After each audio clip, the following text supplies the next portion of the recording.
तो बेटा 1.1 एक्सरसाइज के अंदर क्वेश्चन नंबर फर्स्ट क्या है कि निरूपित कीजिए, प्रूफ कीजिए। क्या कीजिए? प्रूफ कीजिए। क्या प्रूफ करना है भाई? कह रहा है कि -4/5 की गुणा अगर 1 से करूं तो किसके बराबर होना चाहिए? वो गुणा होना चाहिए 1 गुणा -4/1 के। मतलब इसके अंदर नियम याद करो भाई, कौन सा नियम लग रहा है ये? जरा लिख कर दिखाता हूँ, फिर तुमको याद आ जाएगा नियम कौन सा लग रहा है। बेटा ये देखो, ये बोल रहा है 4/5 की गुणा मैंने की 1 से, और फिर 1 की गुणा उलट के कर दी -4/5। ठीक, तो कह रहा है क्या ये बराबर होगा, और इसका उत्तर आना चाहिए ये 4/5। क्या उत्तर आना चाहिए?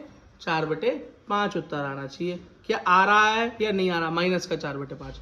तो एक बात चेक करो, ये अगर इसको मैं a मानूं और इसको दूसरे वाले को b मानूं, तो ये नियम यही तो कह रहा है कि a गुणा b बराबर किसके हो गया? b गुणा a के। अभी हम करके आए हैं एक्सरसाइज में, और ये बात क्या होती है? सही होती है ना? सही होती है ना? करके देखो, वैसे सही होगी लेकिन करके देख लेते हैं। तो पहले वाले का गुणा करके देखो, तो -4/5 की गुणा 1 से करनी है, और बेटा जिसके नीचे कुछ नहीं होता उसके नीचे 1 हम अपने आप लगा लेते हैं। ठीक, लगा लेते हैं अपने आप 1। तो 4 एकम 4, माइनस का है तो माइनस का 4, और 5 एकम 5। तो पहला उत्तर क्या है? -4/5।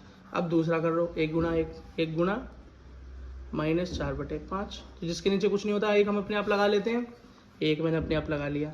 तो 4 एकम 4, माइनस का 4 तो माइनस का, 5 एकम 5, 4/5। ये देखो उत्तर क्या आया? बराबर आया। और किसके बराबर आया? -4/5 के बराबर आया। तो ये बात सही है। क्वेश्चन क्या है? सही है। क्वेश्चन क्या है? सही है। अब दूसरा क्वेश्चन चेक करो। दूसरा कह रहा है -13/7 17 की गुणा कर दूं -2/7 से। किससे? 2/7 से। किसके? वो तो किसके बराबर होगा? इसी को अगर मैं उलट के लिख दूं -2/7 गुणा 13/7 के। कह रहा है क्या ये दोनों बराबर होंगे या नहीं होंगे? गुणा करके देखो। बहुत आसान है बेटा, करके देख लेते हैं। क्वेश्चन लिख लो जरा।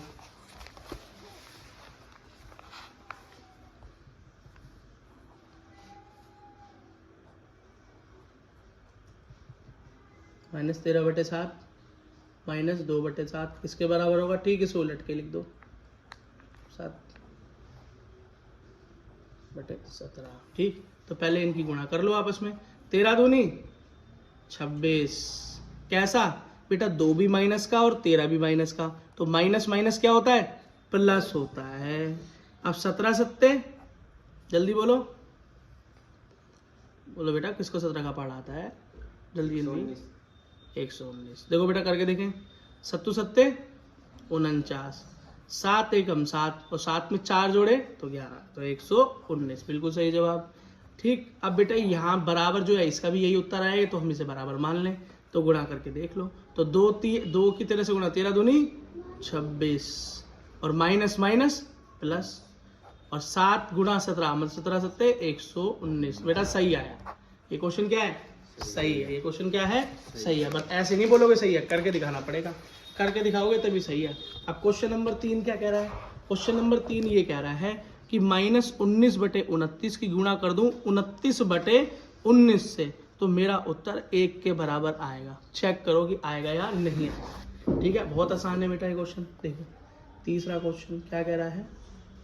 -19/29 गुणा 29/19 1 के बराबर आएगा।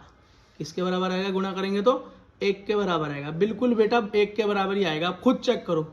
ये देखो, अगर इसको मैं ठीक से लिखूं तो इसको क्या लिखते हैं हम? 19 गुणा ऊपर वाले की गुणा ऊपर वाले से, और नीचे वाले की नीचे वाले से। न्यूमिनेटर गुण और डिनोमिनेटर, अंश और गुणांक। ठीक, यही हो गया। अब बेटा ऊपर भी गुणा में और नीचे भी गुणा में, तो गुणा और गुणा होती है तो ऊपर नीचे भाग दे सकते हैं। आप एक बात देखो, नीचे भी 19, ऊपर भी 19, माइनस का माइनस का, तो 19 एकम 19, खत्म। और यहाँ भी 29 और यहाँ भी 29, तो 29 एकम 29। ऊपर क्या बच गया? 1 गुणा 1। नीचे क्या बच गया? 1 गुणा 1। तो क्या हो गया? 1/1, और 1/1 को मैं 1 लिख दूं, क्या फर्क पड़ता है? क्योंकि 1 एकम 1, तो 1 आया। और ये हमको यही तो प्रूफ करना था। ठीक है भाई, क्वेश्चन समझ में आया? खत्म हो गया क्वेश्चन। बेटा अब लास्ट क्वेश्चन देखो अपने इस चैप्टर का। बेटा ये बोल रहा है, देखो बताइए कौन से गुणधर्म की सहायता से आप ये लिख सकते हैं कि 1/3 को गुणा करेंगे 6 गुणा 4/3 से पहली बार, और फिर 3 को अंदर ले गए और 6 के साथ, और 4/3 को बाहर कर दिया। तो बेटा यही तो नियम है गुणांक का नियम, जो अंतिम नियम हमने पढ़ा था। क्या, अगर इसको मैं a मानूं, इसको मैं b मानूं, इसको c मानूं, तो b और c की गुणा करो और 1 से कर दो, तो किसके बराबर होगा, a गुणा b और लास्ट में c के। तो ये वाला नियम है और यही इसका उत्तर है। ठीक है बेटा, ऐसे ही क्वेश्चन आते हैं।